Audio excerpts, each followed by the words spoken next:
फातिमा की रानी माँ, प्रभु यीशु की माँ, आसरा तू ही है माँ।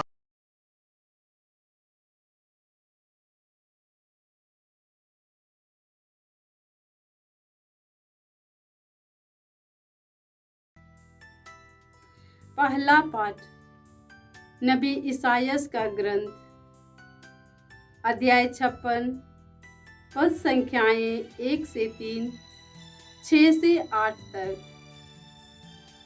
प्रभु यह कहता है, न्याय बनाए रखो और धर्म का पालन करो, क्योंकि मुक्ति निकट है और मेरी न्याय प्रियता शीघ्र ही प्रकट हो जाएगी।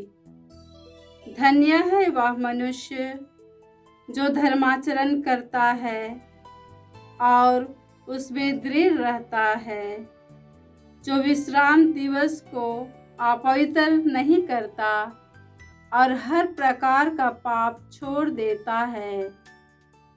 परदेशी का जो पुत्र प्रभु का अनुयायी बन गया है, वह यह ना कहे कि प्रभु मुझे अपनी प्रजा से अवश्य अलग कर देगा। जो विदेशी प्रभु के अनुयायी बन गए हैं, जिससे वे उसकी सेवा करें, उसका नाम लेते रहें और उसके भक्त बन जाएं, और वे सब जो विश्राम दिवस मनाते हैं और उससे अपवित्र नहीं करते, मैं उन लोगों को अपने पवित्र पर्वत तक ले जाऊंगा। मैं उन्हें अपने प्रार्थना गृह में आनंद प्रदान करूंगा। मैं अपनी वेदी पर उनके होम और बलिदान स्वीकार करूंगा, क्योंकि मेरा घर सब राष्ट्रों का प्रार्थना गृह कहलाएगा। बिखरे हुए इस्राएलियों को एकत्र करने वाला प्रभु ईश्वर यह कहता है, एकत्र किए हुए लोगों के सिवा मैं दूसरों को भी एकत्र करता जाऊंगा। प्रभु की वाणी। ईश्वर को धन्यवाद। वचन अनुवाक्य। हे ईश्वर, सभी राष्ट्र तेरी स्तुति करें। हे ईश्वर, सभी राष्ट्र तेरी स्तुति करें। हे ईश्वर, हम पर दया कर और हमें आशीष दे। हम पर प्रसन्न होकर दया दृष्टि कर।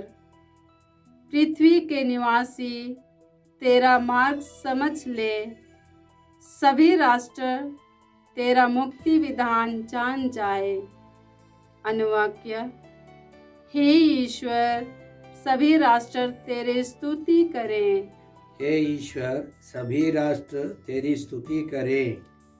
सभी राष्ट्र उल्लासित होकर आनंद मनाएं, क्योंकि तू न्यायपूर्वक संसार का शासन करता है। तू निष्पक्ष होकर पृथ्वी के देशों का शासन करता और सभी राष्ट्रों का संचालन करता है। अनुवाक्य।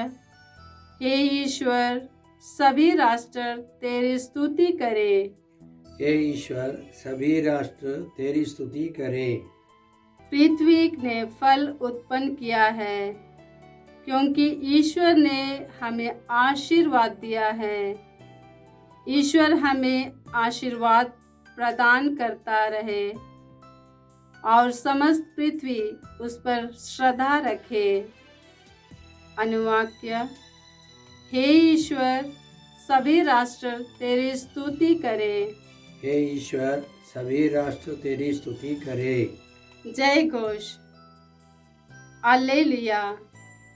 हे प्रभु, हमें शांति प्रदान करने आ, जिससे हम तेरे सामने निष्कपट हृदय से आनंद मना सकें। हालेलुया।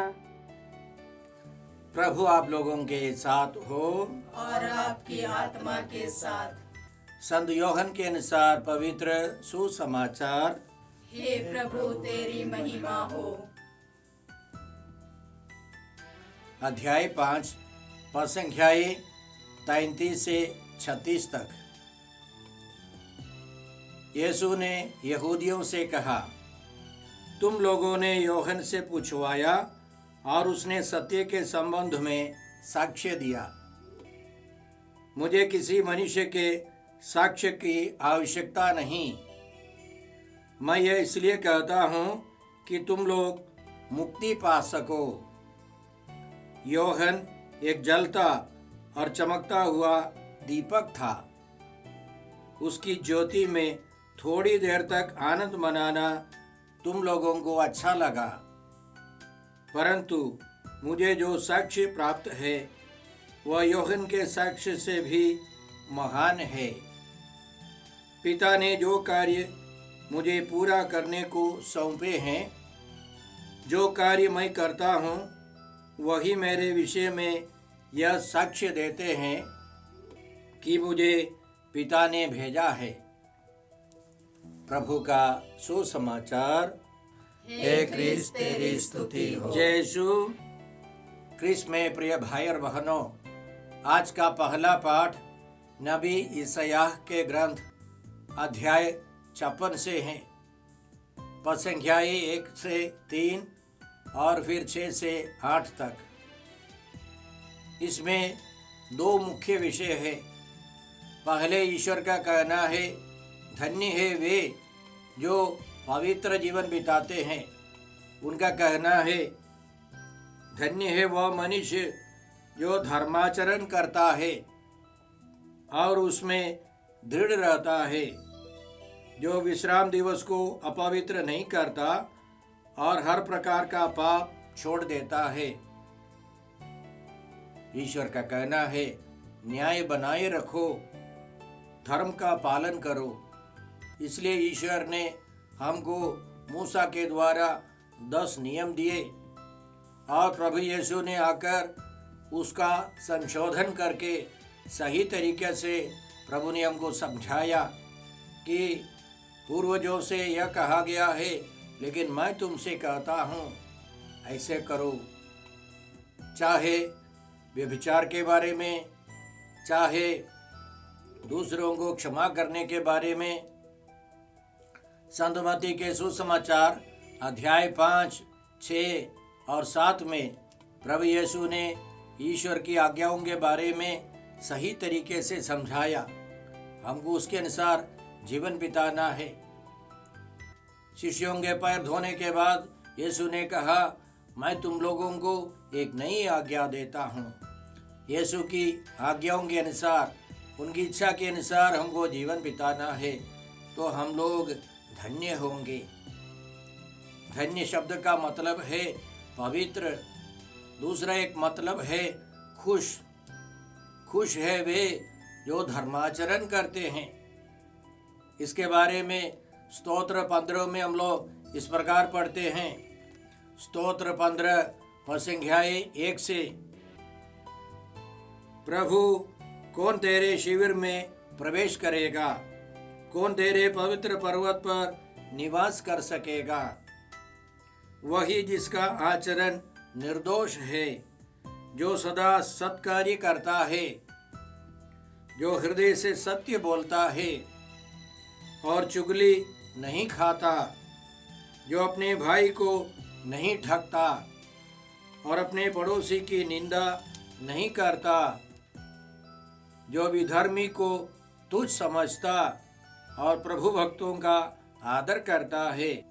आज के पहले पाठ में दूसरा विषय है, ईश्वर कहता है, जो विदेशी प्रभु के अनुयायी बन गए, जिससे वे उसकी सेवा करे, वे उसका नाम लेते रहे और उसके भक्त बन जाए, और वे सब जो विश्राम दिवस मनाते हैं और उसे अपवित्र नहीं करते, मैं उन लोगों को अपने पवित्र पर्वत तक ले जाऊंगा। मैं उन्हें अपने प्रार्थना गृह में आनंद प्रदान करूंगा। मैं अपनी वेदी पर उनके होम और बलिदान स्वीकार करूंगा, क्योंकि मेरा घर सब राष्ट्रों का प्रार्थना गृह कहलाएगा। तो ईश्वर कहता है, न केवल यहूदी लोग जो गैर यहूदी है, जो प्रभु के पास आकर प्रभु की इच्छा के अनुसार जीवन बिताएंगे, उनको भी प्रभु आनंद से, शांति से सब भर देंगे और उनके प्रार्थनालय में शांति प्रदान करेंगे, वे कृपा पाएंगे। और ईश्वर आगे कहता है, बिखरे हुए इस्राएलियों को एकत्र करने वाला प्रभु ईश्वर यह कहता है, एकत्र किए हुए लोगों के सिवा मैं दूसरों को भी एकत्र करता जाऊंगा।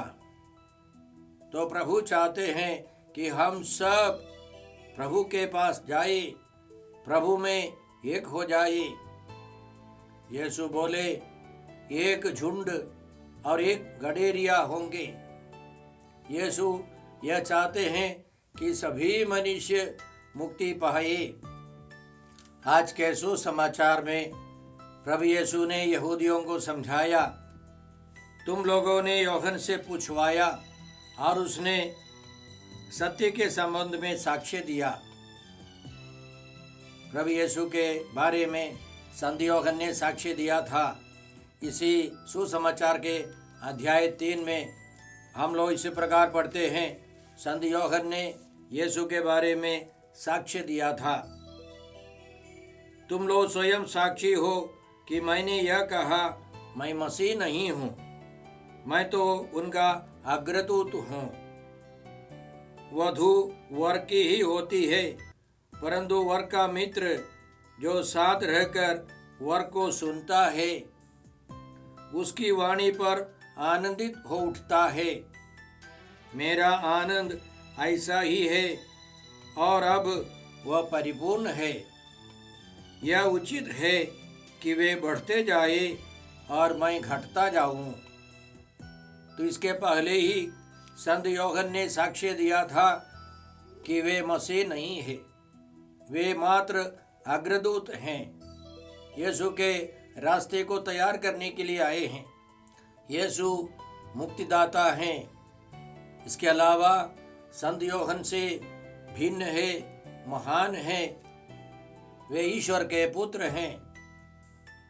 संत यूहन्ना का काम उनके लिए साक्ष्य देना था, रास्ता तैयार करना था। और इसके अलावा यीशु कहते हैं, आज के सुसमाचार के अंतिम में यीशु का कहना था, मुझे जो साक्ष्य प्राप्त है वह यूहन्ना के साक्ष्य से भी महान है। पिता ने जो कार्य मुझे पूरा करने को सौंपे हैं, जो कार्य मैं करता हूँ, वही मेरे विषय में यह साक्ष्य देते हैं कि मुझे पिता ने भेजा है। इसी अध्याय की शुरुआत में प्रभु यीशु ने एक रोगी को चंगा किया था। वो 38 सालों से लकवा से पीड़ित पड़ा था। प्रभु यीशु ने शब्द मात्र से उसको चंगा किया था।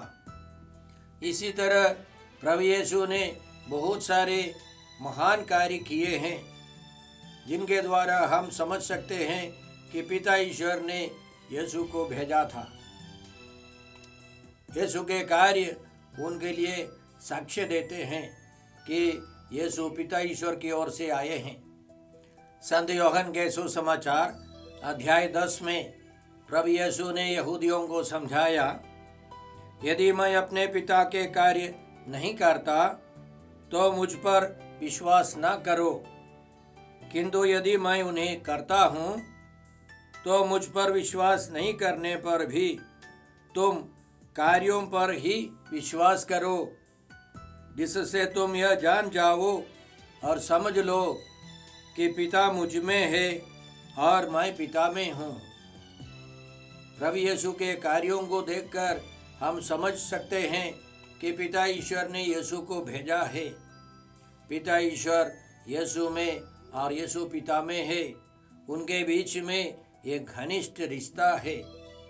कुछ साल पहले हम लोग एक छोटी पल्ली में सुसमाचार सुनाने गए। और वहाँ करीब 100 लोग आए थे। उनमें से कुछ लोग जांच करने आए थे, देखने के लिए आए थे कि क्या हो रहा है, प्रभु यीशु क्या करेंगे। और हमारे दल में एक सदस्य को संदेश मिला कि कुछ लोग केवल देखने के लिए आए हैं, उनको विश्वास का वरदान नहीं है।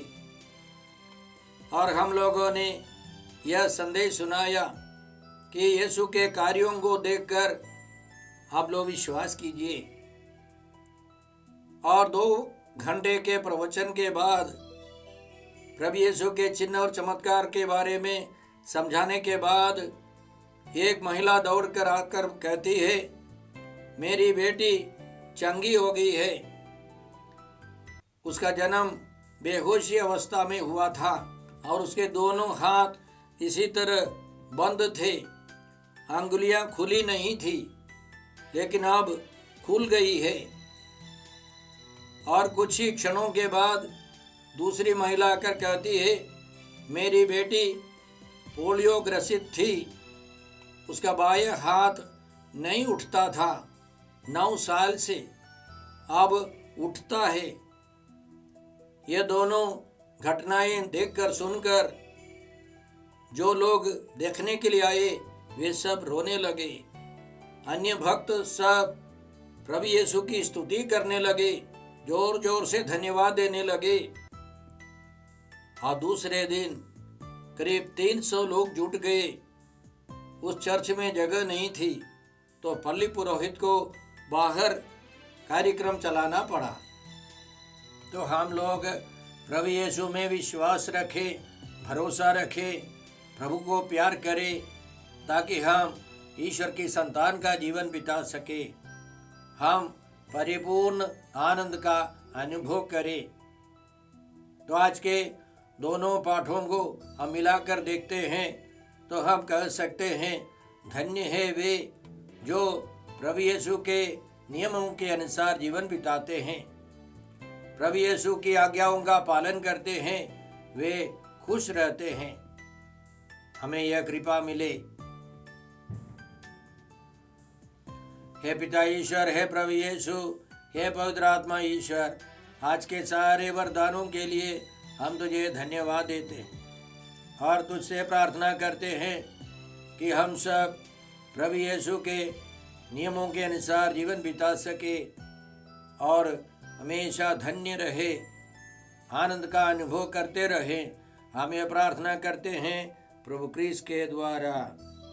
हमारे प्रभु यीशु क्रिस्त की कृपा, ईश्वर का प्रेम और पवित्र आत्मा का साहचर्य आप सबों को प्राप्त हो। आमीन।